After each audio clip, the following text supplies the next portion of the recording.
When I drew nigh the nameless city, I knew it was accursed.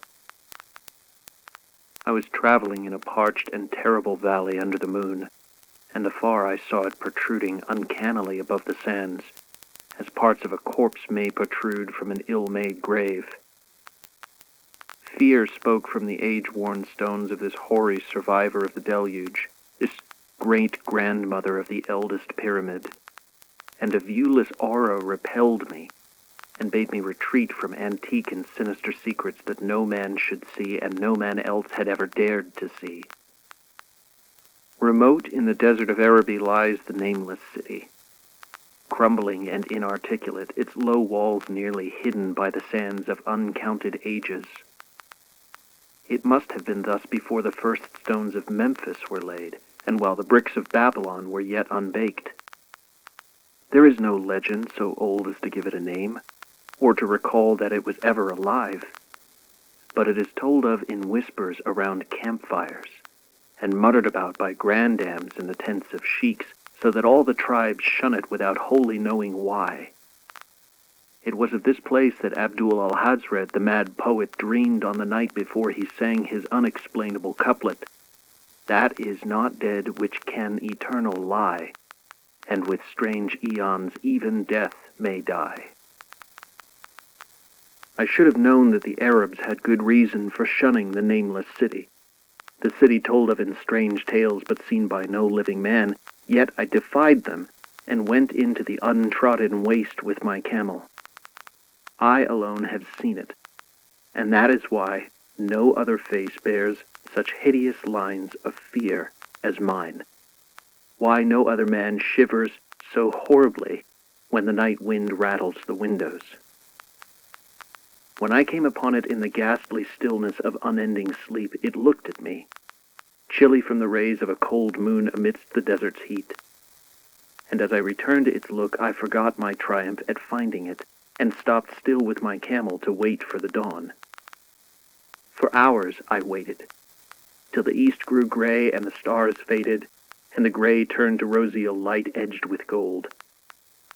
I heard a moaning, and saw a storm of sand stirring among the antique stones, though the sky was clear and the vast reaches of the desert still.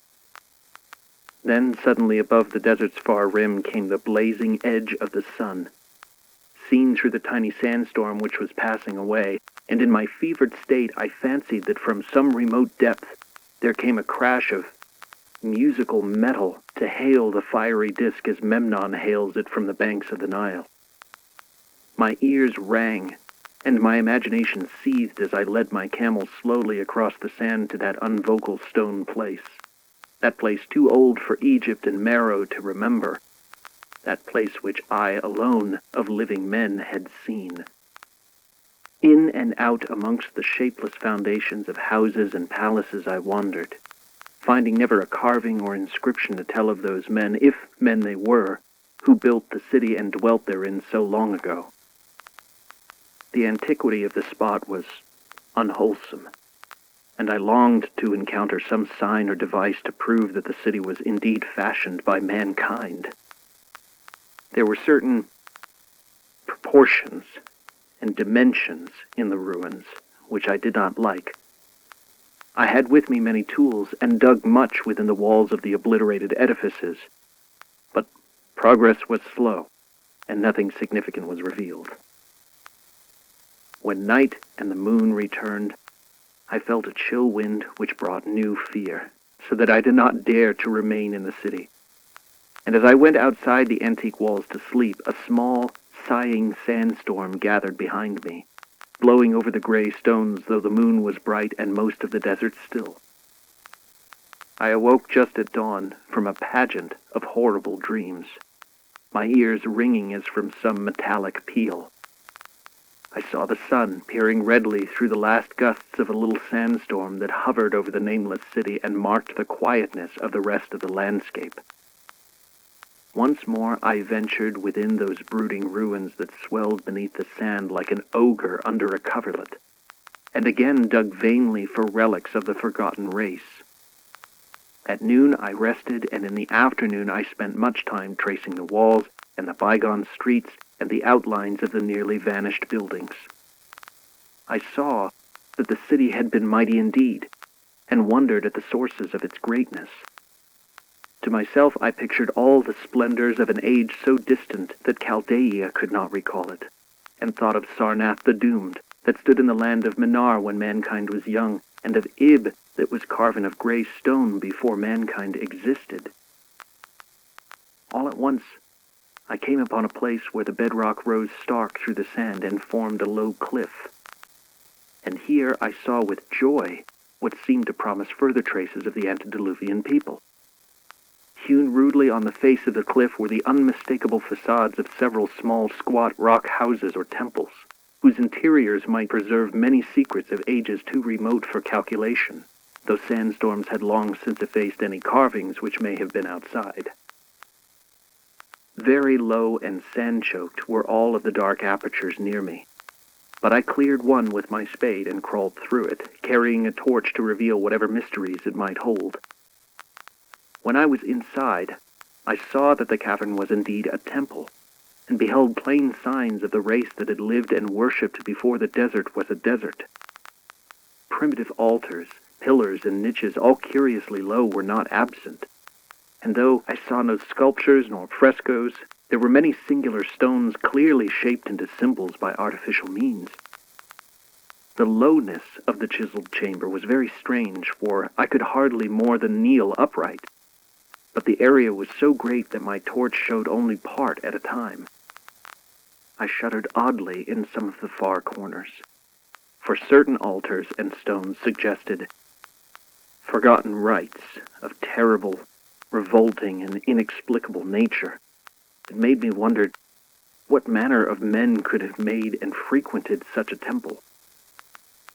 When I had seen all that the place contained, I crawled out again, avid to find what the other temples might yield. Night had now approached, yet the tangible things I had seen made curiosity stronger than fear, so that I did not flee from the long moon-cast shadows that had daunted me when I first saw the Nameless City. In the twilight I cleared another aperture, and with a new torch crawled into it, finding more vague stones and symbols, though nothing more definite than the other temple had contained. The room was just as low, but much less broad, ending in a very narrow passage crowded with obscure and cryptical shrines. About these shrines I was prying, when the noise of a wind and of my camel outside broke through the stillness and drew me forth to see what could have frightened the beast. The moon was gleaming vividly over the primeval ruins, lighting a dense cloud of sand that seemed blown by a strong but decreasing wind from some point along the cliff ahead of me. I knew it was this chilly, sandy wind which had disturbed the camel and was about to lead him to a place of better shelter, when I chanced to glance up and saw that there was no wind atop the cliff. This astonished me and made me fearful again, but I immediately recalled the sudden local winds I had seen and heard before at sunrise and sunset, and judged it was a normal thing. I decided that it came from some rock fissure leading to a cave, and watched the troubled sand to trace it to its source, soon perceiving that it came from the black orifice of a temple a long distance south of me, almost out of sight. Against the choking sand cloud I plodded toward this temple, which as I neared it loomed larger than the rest, and showed a doorway far less clogged with caked sand. I would have entered had not the terrific force of the icy wind almost quenched my torch. It poured madly out of the dark door, sighing uncannily as it ruffled the sand and spread about the weird ruins. Soon it grew fainter, and the sand grew more and more still, till finally all was at rest again. But a presence seemed stalking among the spectral stones of the city, and when I glanced at the moon, it seemed to quiver as though mirrored in unquiet waters. I was more afraid than I could explain, but not enough to dull my thirst for wonder. So as soon as the wind was quite gone, I crossed into the dark chamber from which it had come. This temple, as I had fancied from the outside, was larger than either of those I had visited before, and was presumably a natural cavern since it bore winds from some region beyond. Here I could stand quite upright, but saw that the stones and altars were as low as those in the other temples. On the walls and roof I beheld for the first time some traces of the pictorial art of the ancient race. Curious curling streaks of paint that had almost faded or crumbled away. And on two of the altars I saw with rising excitement a maze of well-fashioned curvilinear carvings. As I held my torch aloft, it seemed to me that the shape of the roof was too regular to be natural, and I wondered what the prehistoric cutters of stone had first worked upon. Their engineering skill must have been vast. Then a brighter flare of the fantastic flame showed me that for which I had been seeking, the opening to those remoter abysses whence the sudden wind had blown. And I grew faint when I saw that it was a small and plainly artificial door, chiseled in the solid rock. I thrust my torch within, beholding a black tunnel with the roof arching low over a rough flight of very small, numerous, and steeply descending steps. I shall always see those steps in my dreams, for I came to learn what they meant. At the time, I hardly knew whether to call them steps or mere footholds in a precipitous descent. My mind was whirling with mad thoughts, and the words and warnings of Arab prophets seemed to float across the desert from the lands that men know to the nameless city that men dare not know. Yet I hesitated only a moment before advancing through the portal and commencing to climb cautiously down the steep passage, feet first as though on a ladder. It is only in the terrible phantasms of drugs or delirium that any other man can have had such a descent as mine. The narrow passage led infinitely down like some hideous haunted well, and the torch I held above my head could not light the unknown depths toward which I was crawling. I lost track of the hours and forgot to consult my watch, though I was frightened when I thought of the distance I must be traversing. There were changes of direction and of steepness, and once I came to a long, low, level passage where I had to wriggle feet first along the rocky floor, holding my torch at arm's length beyond my head. The place was not high enough for kneeling. After that were more of the steep steps, and I was still scrambling down interminably when my failing torch died out.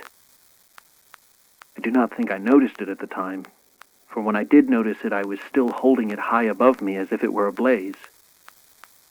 I was quite unbalanced with that instinct for the strange and the unknown which has made me a wanderer upon the earth and a haunter of far, ancient, and forbidden places.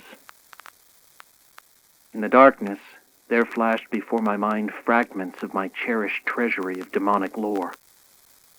Sentences from Alhazred the Mad Arab, paragraphs from the apocryphal nightmares of Damascus, and infamous lines from the delirious Image du Monde of Gauthier de Metz.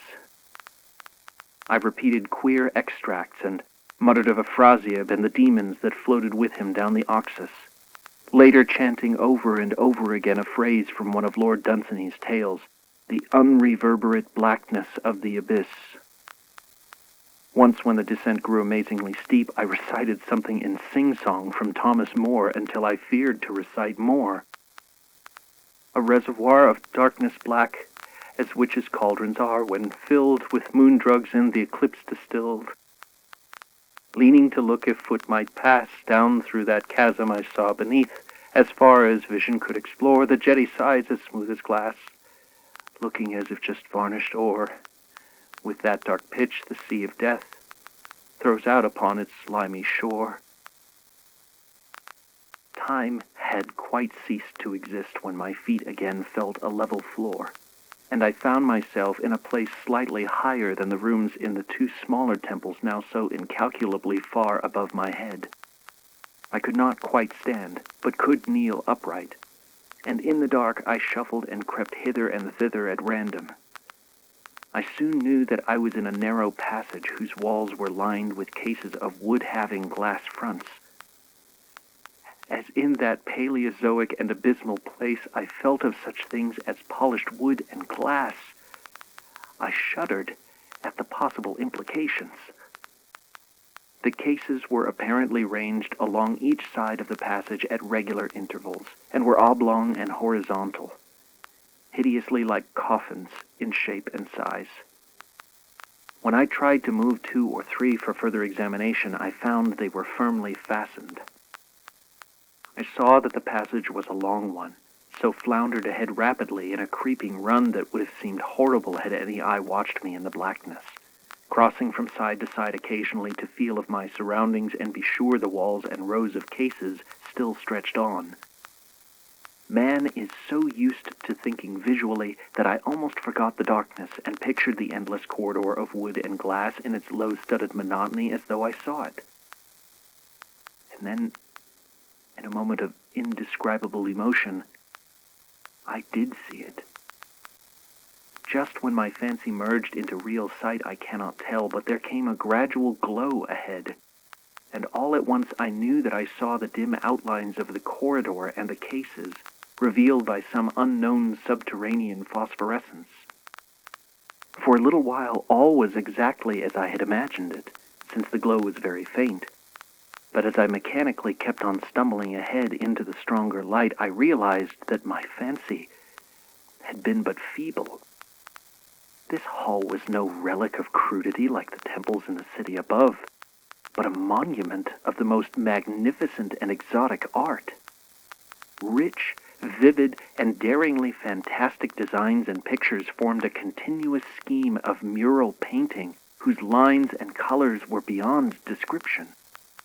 The cases were of a strange golden wood with fronts of exquisite glass and contained the mummified forms of creatures outreaching in grotesqueness, the most chaotic dreams of man.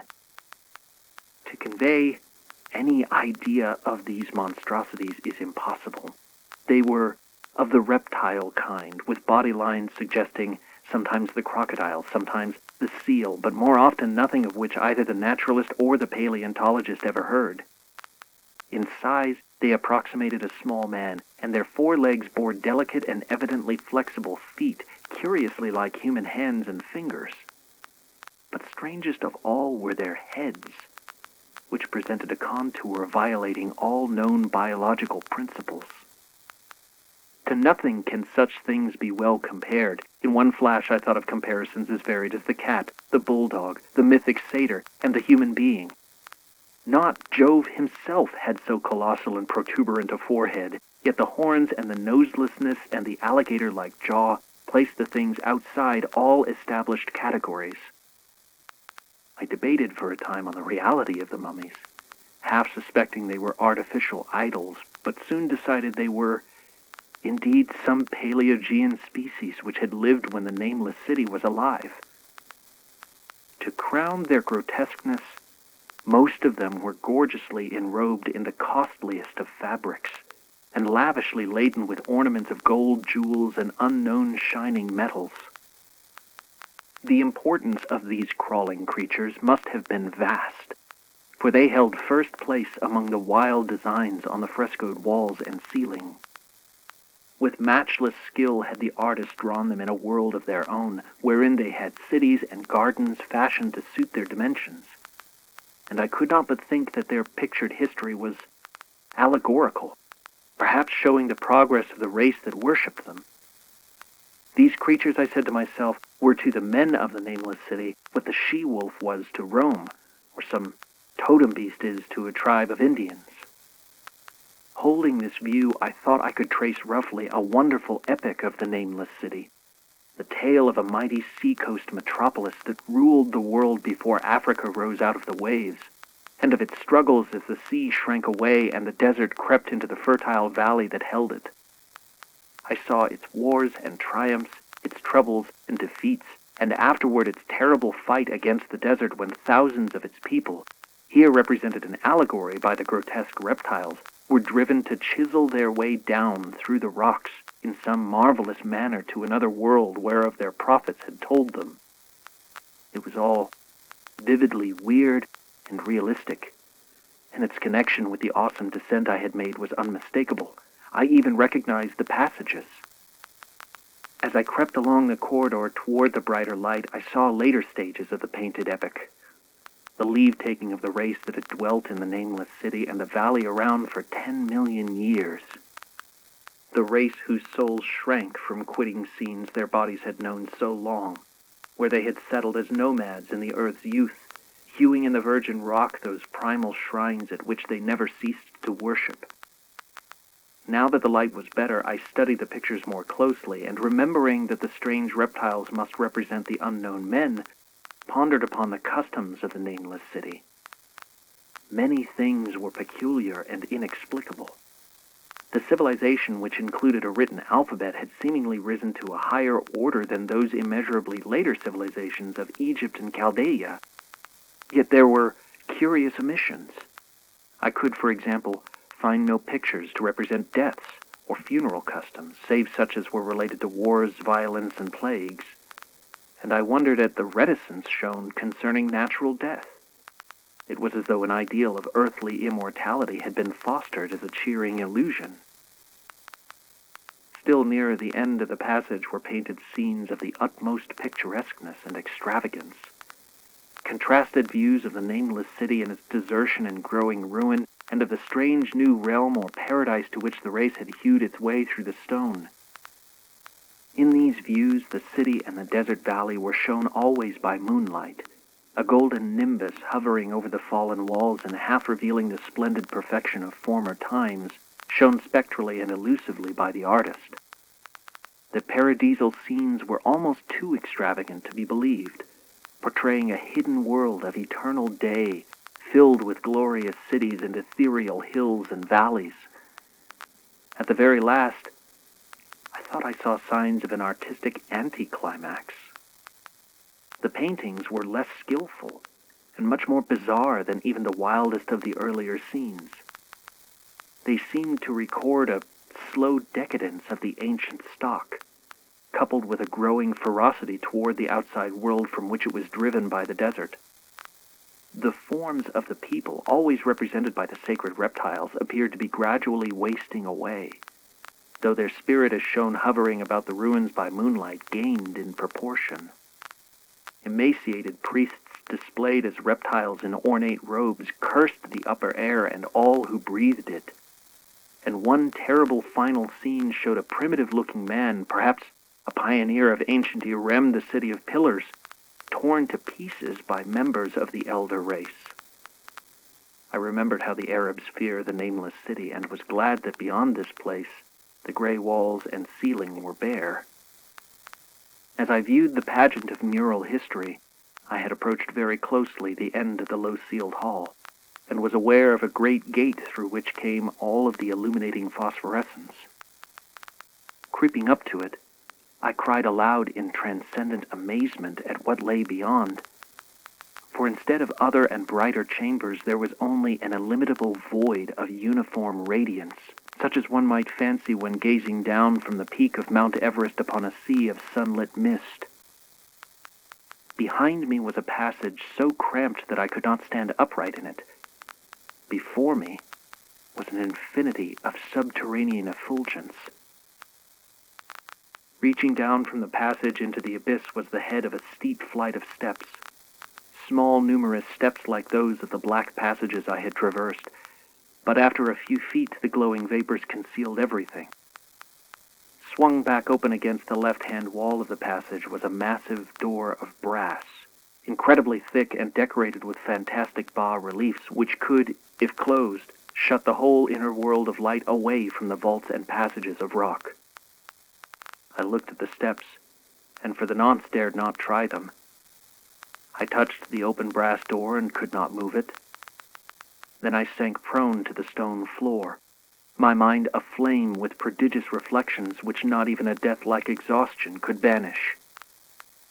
As I lay still with closed eyes, free to ponder, many things I had lightly noticed in the frescoes came back to me with new and terrible significance. Scenes representing the Nameless City in its heyday, the vegetation of the valley around it, and the distant lands with which its merchants traded. The allegory of the crawling creatures puzzled me by its universal prominence, and I wondered that it should be so closely followed in a pictured history of such importance. In the frescoes, the Nameless City had been shown in proportions fitted to the reptiles. I wondered what its real proportions and magnificence had been, and reflected a moment on certain oddities I had noticed in the ruins. I thought curiously of the lowness of the primal temples and of the underground corridor, which were doubtless hewn thus out of deference to the reptile deities there honored, though it perforce reduced the worshippers to crawling. Perhaps the very rites had involved a crawling in imitation of the creatures. No religious theory, however, could easily explain why the level passage in that awesome descent should be as low as the temples, or lower, since one could not even kneel in it. As I thought of the crawling creatures whose hideous mummified forms were so close to me, I felt a new throb of fear. Mental associations are curious, and I shrank from the idea that except for the poor primitive man torn to pieces in the last painting, mine was the only human form amidst the many relics and symbols of primordial life. But as always in my strange and roving existence, wonder soon drove out fear. For the luminous abyss and what it might contain presented a problem worthy of the greatest explorer. That a weird world of mystery lay far down that flight of peculiarly small steps I could not doubt, and I hoped to find there those human memorials which the painted corridor had failed to give. The frescoes had pictured unbelievable cities, hills, and valleys in this lower realm, and my fancy dwelt on the rich and colossal ruins that awaited me. My fears indeed concerned the past rather than the future. Not even the physical horror of my position in that cramped corridor of dead reptiles and antediluvian frescoes, miles below the world I knew and faced by another world of eerie light and mist, could match the lethal dread I felt at the abysmal antiquity of the scene and its soul. An ancientness so vast that measurement is feeble seemed to leer down from the primal stones and rock-hewn temples in the Nameless City, while the very latest of the astounding maps in the frescoes showed oceans and continents that man has forgotten, with only here and there some vaguely familiar outline. Of what could have happened in the geological eons since the paintings ceased and the death-hating race resentfully succumbed to decay, no man might say. Life had once teemed in these caverns and in the luminous realm beyond. Now I was alone with vivid relics, and I trembled to think of the countless ages through which these relics had kept a silent and deserted vigil. Suddenly there came another burst of that acute fear, which had intermittently seized me ever since I first saw the terrible valley of the Nameless City under a cold moon. And despite my exhaustion, I found myself starting frantically to a sitting posture and gazing back along the black corridor toward the tunnels that rose to the outer world. My sensations were much like those which had made me shun the Nameless City at night, and were as inexplicable as they were poignant. In another moment, however, I received a still greater shock in the form of a definite sound, the first which had broken the utter silence of these tomb-like depths. It was a deep, low moaning, as of a distant throng of condemned spirits, and came from the direction in which I was staring. Its volume rapidly grew till soon it reverberated frightfully through the low passage, and at the same time I became conscious of an increasing draught of cold air, likewise flowing from the tunnels and the city above. The touch of this air seemed to restore my balance, for I instantly recalled the sudden gusts which had risen around the mouth of the abyss each sunset and sunrise, one of which had indeed served to reveal the hidden tunnels to me. I looked at my watch and saw that sunrise was near, so braced myself to resist the gale which was sweeping down to its cavern home as it had swept forth at evening. My fear again waned low, since a natural phenomenon tends to dispel broodings over the unknown. More and more madly poured the shrieking, moaning night wind into that gulf of the inner earth. I dropped prone again and clutched vainly at the floor for fear of being swept bodily through the open gate into the phosphorescent abyss. Such fury I had not expected, and as I grew aware of an actual slipping of my form toward the abyss, I was beset by 1,000 new terrors of apprehension and imagination. The malignancy of the blast awakened incredible fancies. Once more I compared myself shudderingly to the only other human image in that frightful corridor, the man who was torn to pieces by the nameless race, for in the fiendish clawing of the swirling currents there seemed to abide a vindictive rage all the stronger, because it was largely impotent. I think I screamed frantically near the last. I was almost mad, but if I did so my cries were lost in the hell-born babble of the howling wind wraiths. I tried to crawl against the murderous invisible torrent, but I could not even hold my own as I was pushed slowly and inexorably toward the unknown world. Finally, reason must have wholly snapped, for I fell to babbling over and over that unexplainable couplet of the mad Arab Alhazred who dreamed of the nameless city, that is not dead which can eternal lie, and with strange eons even death may die. Only the grim, brooding desert gods know what really took place. What indescribable struggles and scrambles in the dark I endured, or what Abaddon guided me back to life, where I must always remember and shiver in the night wind till oblivion, or worse, claims me. Monstrous, unnatural, colossal was the thing. Too far beyond all the ideas of man to be believed except in the silent, damnable small hours when one cannot sleep. I have said that the fury of the rushing blast was infernal, cacodemoniacal, and that its voices were hideous with the pent-up viciousness of desolate eternities. Presently those voices, while still chaotic before me, seemed to my beating brain to take articulate form behind me, and down there in the grave of unnumbered eon-dead antiquities, leagues below the dawn-lit world of men, I heard the ghastly cursing and snarling of strange-tongued fiends. Turning, I saw outlined against the luminous ether of the abyss what could not be seen against the dusk of the corridor. A nightmare horde of rushing devils, hate-distorted, grotesquely panoplied, half-transparent, devils of a race no man might mistake, the crawling reptiles of the Nameless City. And as the wind died away, I was plunged into the ghoul-peopled blackness of Earth's bowels. For behind the last of the creatures, the great brazen door clanged shut with a deafening peal of metallic music, whose reverberations swelled out to the distant world to hail the rising sun as Memnon hails it from the banks of the Nile.